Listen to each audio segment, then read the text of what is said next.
T20 உலகக் கோப்பையை வென்று தாயகம் திரும்பிய இந்திய அணி. மும்பையில் லட்சக்கணக்கான ரசிகர்கள் கூடி பிரம்மாண்டமான வரவேற்பு.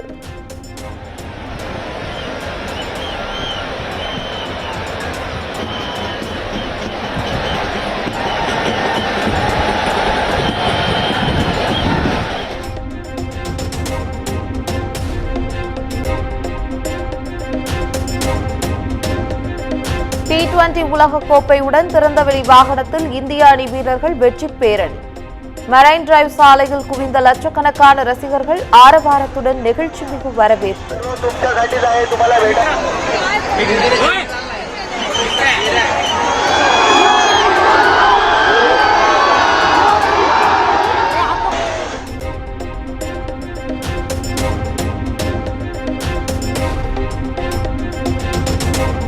T20 உலகக் கோப்பையை வென்ற இந்திய அணிக்கு மும்பை வான்கடை மைதானத்தில் பாராட்டு விழா. வீரர்களுக்கு 125 கோடி ரூபாய் பரிசுத் தொகையை வழங்கிய BCCI.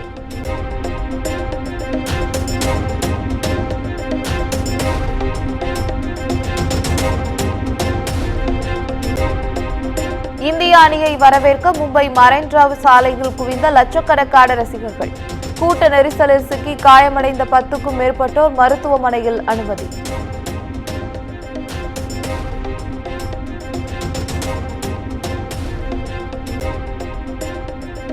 மக்களுடன் முதல்வர் காலை உணவு திட்ட விரிவாக்க நிகழ்ச்சிகளில் பங்கேற்க முதலமைச்சர் மு.க. ஸ்டாலின் அழைப்பு.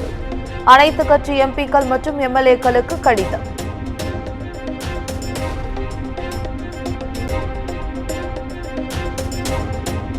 மூன்று குற்றவியல் சட்டங்களில் திருத்தங்கள் மூலம் ஹிந்தி திணிக்கப்படுவதாக அதிமுக பொதுச் செயலாளர் எடப்பாடி பழனிசாமி குற்றச்சாட்டு.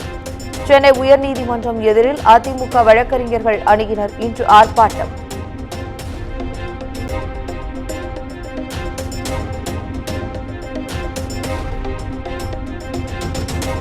சமூக நீதி பற்றி பேச திமுகவிற்கு எந்த தகுதியும் இல்லை. விக்கிரவாண்டி பிரச்சார பொதுக்கூட்டத்தில் பாமக தலைவர் அன்புமணி ராமதாஸ் பேச்சு.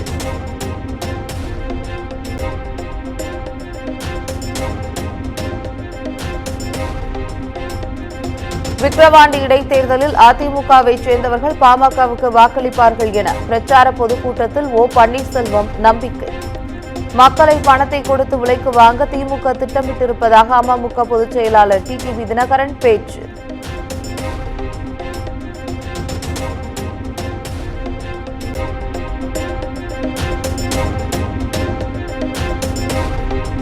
தமிழக அரசியலை மாற்றக்கூடிய மந்திர சொல்லாக விக்கிரவாண்டி இடைத்தேர்தல் இருக்கும் என பாஜக மாநில தலைவர் அண்ணாமலை நம்பிக்கை. திமுகவின் வாக்கு சதவீதம் படிப்படியாக குறைந்து வருவதாகவும் பேச்சு.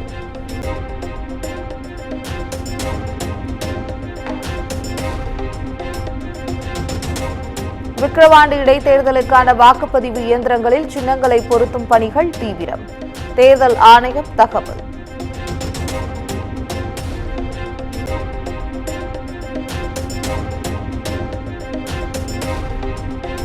நூறு கோடி ரூபாய் மதிப்பிலான சொத்துக்களை அபகரித்ததாக தொடரப்பட்ட வழக்கு.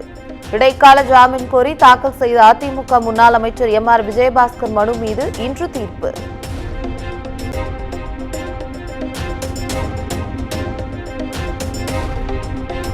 சென்னையில் பணியாற்றி வந்த 120 காவல் ஆய்வாளர்கள் பணியிட மாற்றம். சட்டம் ஒழுங்கு, கிரைம் மற்றும் போக்குவரத்து ஆய்வாளர்களை மாற்றம் செய்து சென்னை காவல் ஆணையர் சந்தீப் ராய் ரத்தோர் உத்தரவு.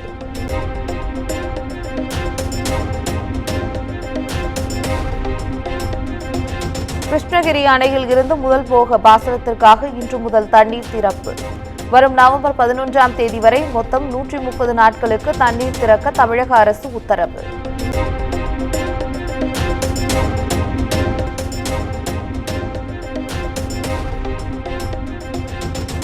சென்னை மெரினா கடற்கரையில் காவலர் போல் நடித்து வழிப்பறியில் ஈடுபட்டு வந்த நபர் பொறி வைத்து பிடித்த தனிப்படை போலீசார்.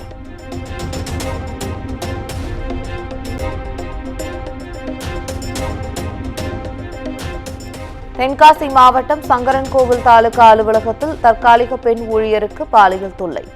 வருவாய் ஆய்வாளர் உள்பட 4 பேரை கைது செய்து போலீசார் விசாரணை.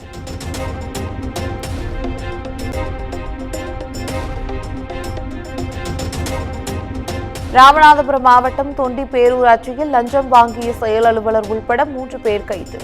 கட்டிடம் கட்ட அனுமதி வழங்குவதற்காக லஞ்சம் வாங்கும் போது கைது செய்த லஞ்ச ஒழிப்பு போலீசார்.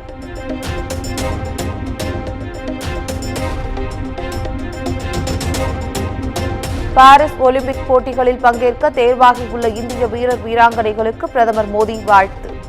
சிறப்பாக விளையாடி வெற்றி பெற்று நாட்டையும் நாட்டு மக்களையும் பெருமைப்பட வைப்பார்கள் என்ற நம்பிக்கை இருப்பதாக எக்ஸ் வலைதளத்தில் பதிவு.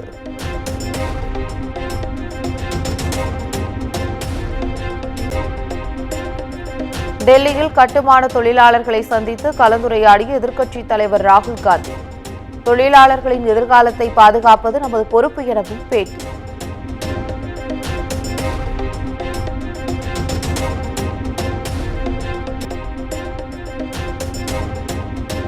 ஜார்க்கண்ட் முதலமைச்சராக மீண்டும் பதவியேற்றார் ஹேமந்த் சோரன்.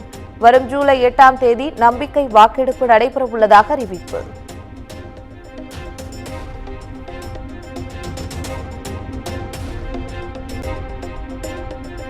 பிரஜ்வால் ரேவண்ணாவால் பாதிக்கப்பட்ட சிறுமிகள் மற்றும் பெண்கள் புகார் அளிக்க முன்வர வேண்டும்.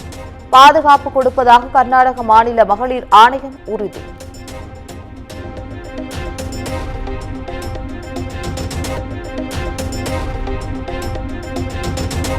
ஷங்கர் இயக்கத்தில் பிரம்மாண்டமாக உருவாகியுள்ள இந்தியன் 2 திரைப்படத்திற்கு UA சான்றிதழ். வரும் 12ஆம் தேதி வெளியாகும் நிலையில் பெரும் எதிர்பார்ப்பில் ரசிகர்கள்.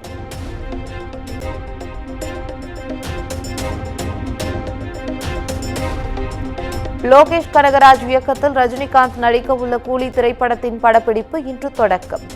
ஹைதராபாத்தில் பூஜையுடன் தொடங்கும் என அறிவிப்பு.